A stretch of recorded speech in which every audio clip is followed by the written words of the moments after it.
welcome to our monthly wrap-up. My name's Oliver, and today I'm taking you through what we spoke about in June 2021.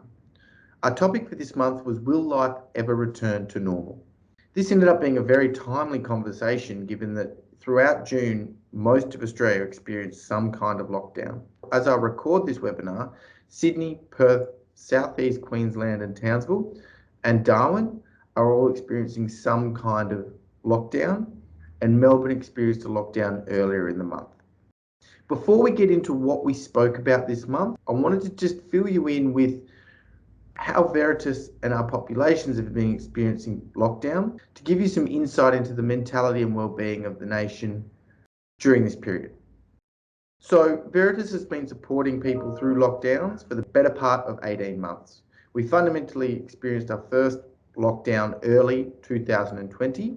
And since then, we've experienced mixed situations where none of the nation was in lockdown and different cities or states were in lockdown throughout the next 18 months. What we've learnt, taking both our experiences domestically and our connection to providers internationally, is that with lockdowns, the key is adaptability and rationality. And we spoke a lot about that through our blogs and podcasts this month, and I'll get to that in a minute.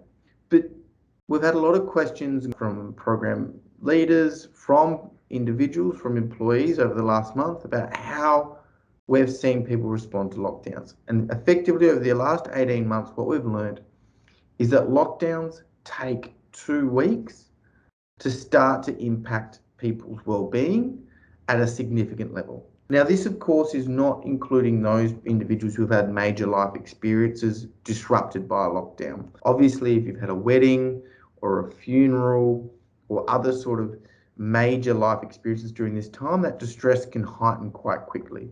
But for those of us who are experiencing a relative normal routine during a lockdown, it takes 2 or so weeks before we at Veretis start to see a surge in uptake. So number one for yourself, number one for those of you that are managing or leading others, is that it's about staying rational at the beginning and not getting too built up into the freneticness and disruptive doomsday type communication that can come when your city or a city goes into a lockdown. So at Veretis, we're headquartered in Sydney. We're about coming into the end of the first week of lockdown, and we haven't seen a tremendous uptake in services through this week from the populations based in Sydney. I believe Queensland went into lockdown a day or 2 ago, Perth around the same time, and again, those populations we haven't seen a huge uptake, and nor are we expecting a huge uptake from those cities, considering the plan is for those cities to come out of lockdown before the weekend.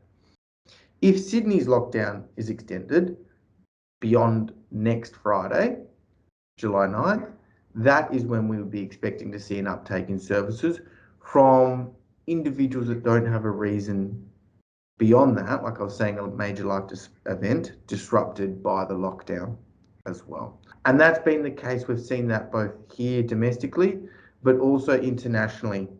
You may or may not know that Veretis supports global organisations and is part of a global partnership of providers that looks after organisations across the world, which has been really handy because it's been able to give us an insight into not just how populations here in Australia have responded to lockdowns and COVID-19, but how populations around the world have. And at different times, different countries have been experiencing COVID at different levels. And what we've seen is we've been able to use it to forecast into the future how people have responded as we progress through the pandemic. And it's been really good in helping us to prepare and predict when we're likely to get uptake. So that is where we're basing these opinions from as well. We're not just pulling them out of air, and we're not just pulling them out of the populations we support, but globally what we've seen in people's responses. So I thought I'd start today's webinar with explaining that a little bit, with the idea of just sort of trying to provide some unbiased in regards to there's no intent behind what I'm saying other than just around helping people feel normal in this situation that is not normal, which is us being locked down and having restricted behaviours. So if you're in a lockdown at the moment, as there likely will be in the future lockdowns, just remind yourself that although we might feel anxious initially in that response to, oh my goodness, we're in lockdown, do I need supplies? What's this going to mean for my behaviors? What's this going to mean for my well-being? Unless there's a huge life experience, life moment that is disrupted by that lockdown, you will likely transition through it relatively okay if that lockdown does not last 2 weeks. If it lasts more than 2 weeks, that is when you really need to be aware and on top of how you're looking after yourself and your loved ones to maintain your well-being beyond that point as well.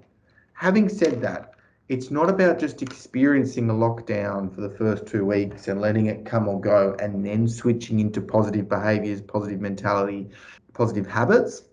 You want to be getting started on them straight away. Yep, with the understanding that this is paying it forward to looking after yourself if you need to be in this situation for longer than 2 weeks. So, what is positive habits? What is positive behaviors? What is positive attitude during a lockdown? Well, it's all around being adaptable and rational, which is what we spoke about this month as well. And that's from your attitude. In regards to behaviors, the keys to what we've seen in regards to people looking after themselves. And as I keep saying throughout this webinar, major life events, major life moments that are disrupted by this, they cause distress, and there's not much we can do about that other than getting good supports around us and experiencing that emotion in as healthy a manner as possible. But in regard to healthy habits, healthy behaviors, to help us go through a lockdown as positively and as healthily as possible, 1, exercise, good food, good physical health habits. So get out and get your exercise. Eat healthy food. Take time to prepare healthy food as well. Going out and doing the essential shopping is not only good for your physical health because you're buying good produce, you're buying good meals, but it's also a way to fill in some of the time. Maintain a healthy sleep routine. Without the coming and going of leaving for work, leaving for school, and that structure that provides, we can push and manipulate our timetable a little bit just because we can.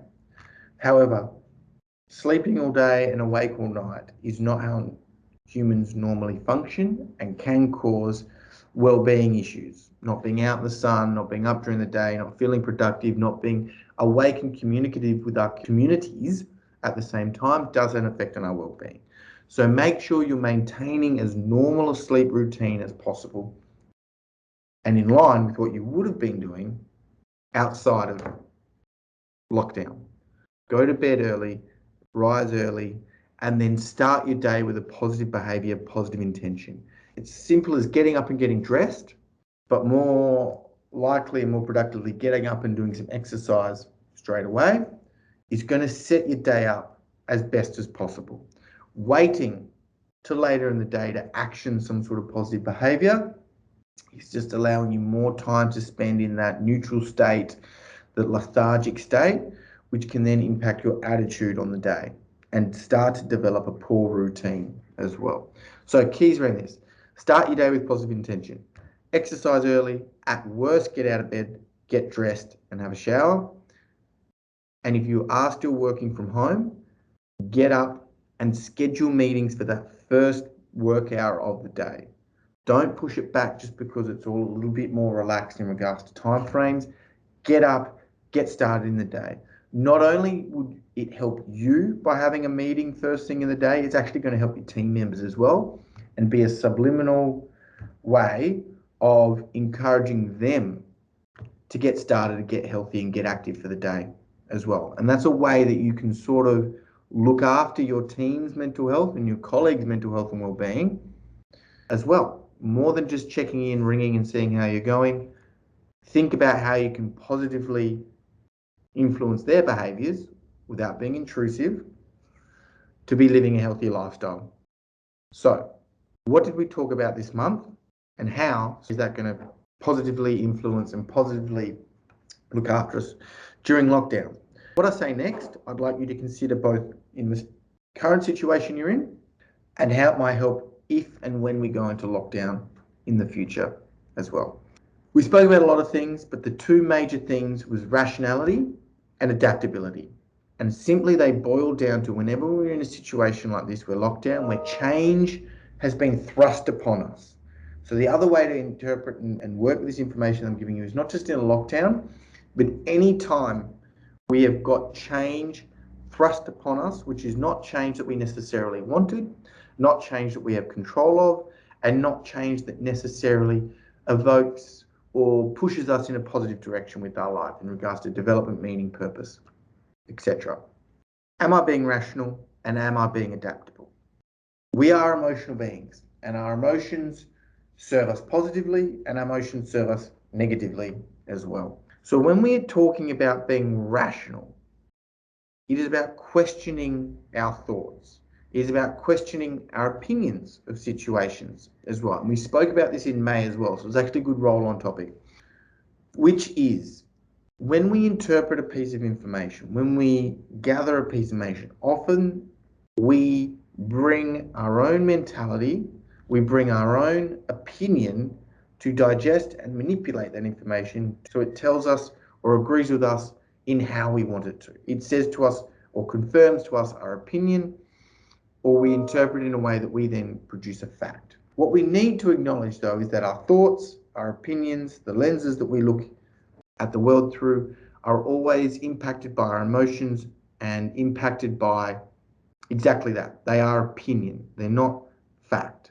So just because we feel overwhelmed, just because we are catastrophizing our situation, doesn't mean that it's necessarily the correct response. Doesn't mean that it is a justifiable fact. So take the time to question, how am I interpreting this situation? How am I interpreting this change? How am I digesting and involving and living with this change or this situation? Am I doing it in a rational manner, whereby I am looking at the negatives and positives? Or am I becoming irrational, where my emotions are leading me to catastrophize? Oh my goodness, this is the worst thing that ever happened to me. Dismiss the positives, only focusing on what has been taken away from me. So the key number one in making sure that we adapt to any sort of change in a positive manner is staying rational. And that is through practicing grounding. And that is as simple and as cliche as 3 deep breaths. Grounding, taking time to do a breathing technique, taking time to refocus on where I am at this moment. What am I feeling? What am I experiencing? What can I hear? What can I see? What can I taste? What can I smell? What can I touch? And coming back to this present moment. Reminding ourselves that when we begin to become anxious, and our emotions will lead to that anxiousness, we start to overemphasize the likelihood of a negative thing happening, the impact of the negative thing, and then the ongoing consequences of that negative thing occurring.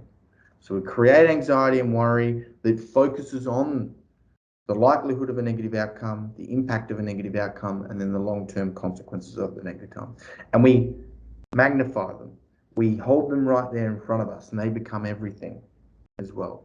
Our body and our mind does this to protect us, so we are prepared, but it can become over-concentrated to the point where it is, in an uneven manner, what we see, and we dismiss the potential positives. So another way of becoming rational is grounding, and then taking the time removed from trying to do anything else to actually coming back and thinking and scoring ourselves in what is the likelihood, that negative thing that I am ruminating on, that negative thing that I'm concentrating on, that negative outcome that I am, the consequences of this lockdown that I'm really focusing on, stopping and scoring against what is the true likelihood. Now that I am grounded, now that I'm more logical than emotional, what is the true likelihood of that negative outcome happening? What is the true likelihood that I'll lose my job, that I won't be able to pay rent, that whatever it is, that negative final outcome that you're focusing on, what is the true likelihood of that happening? And am I taking time to recognize all the steps that sit between, for example, not having issues with my rent and being evicted? What are all the steps and likelihoods and possible situations that sit between those two? So it again highlights to ourselves that what we're focusing on, we're probably interpreting as being much more likely than what it actually is. And also, if we only have two possible outcomes, then we're creating a 50-50 situation for ourselves as to whether we're going to get through this or not, versus all those different greys that sit between those 2 points, which can then become being evicted, my life's through and never going to get back on top of this, being a 50-50 outcome, to now one of 10 possible outcomes from this as well. Look at what the impact of the situation would be. What is the true impact of me not getting to soccer practice? What is the true impact of that? Not running a personal best in the next 2 months, which is what I was building to. What is the true impact of that? And when I become logical, when I ground myself, what is the true impact that that would have on my life?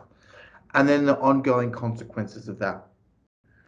In 3 to 6 months' time, what would be the lingering consequence of that as well? Now, for some things that we worry about, yes, a long-term consequence could exist, but it may not be as prevalent as we think. And even if there is a highly impactful long-term consequence, the likelihood of that happening might be a lot lower than what we think when we're, or perceive and have the opinion of, when we're in that highly emotional, unrational state. We might even be able to cope, and we're likely to cope better with this situation, knowing that, hey, that negative consequence is quite high, but there's a very, very thin chance that things will actually get to that stage as well. So you don't need to necessarily bring all three of these factors, likelihood, impact, and ongoing consequence, down to a minimal level, but just bringing rationality and lowering one or two of them can be enough to help us cope with this situation better. Moving on to adaptability. Those who cope best with what we're going through at the moment, which COVID, non-COVID, lockdowns, non-lockdowns, the changing nature of everything, vaccines, not to get vaccinated, all of that, is those that are bringing an adaptable mindset. That is, those that are willing to be flexible, those that are focusing on what remains possible rather than what is taken away, those that onboard a growth mindset are the ones that are going to continue to thrive and flourish as best as possible through lockdowns, through change, through whatever is yet to come. So when that change is thrust upon you, and like I said, we're talking about it pretty specifically in regards to lockdown and COVID at the moment, but it could be any change that is thrust upon you, forced upon you, not necessarily coming from a positive change and not necessarily something you can control. Coming back to, am I focusing on what is still possible, or am I focusing on what has been taken away? The reality is if change has been thrust upon you, such as a lockdown, you cannot go outside unless for essential reasons. Focusing on what is taken away from you is problem focused. It is not a mindset or attitude which is going to keep you moving forward. It is one that is focused on what is taken away from you, and you'll be focusing on what you can't do, which is a negative attitude and negative trajectory. Adaptability is about looking at what is still possible and also being able to break it down, much like with rationality. If running a personal best is not possible at the moment, what is possible? Well, I can maintain my fitness level. Well, I can still get improvements, but rather than running my PB on August 19th, I'm going to have to extend that out to September 1. So looking at where you can be adaptable, where you can bring a growth mindset, where you can counteract that catastrophizing as well. So what can help you be adaptable? Obviously, when we start catastrophizing, when we look at what's taken away, we feel like we don't have a plan, we feel like we don't have structure, we don't feel like we don't have schedule. So number one, again, practice grounding, and then coming back to the positive mindset, positive focus.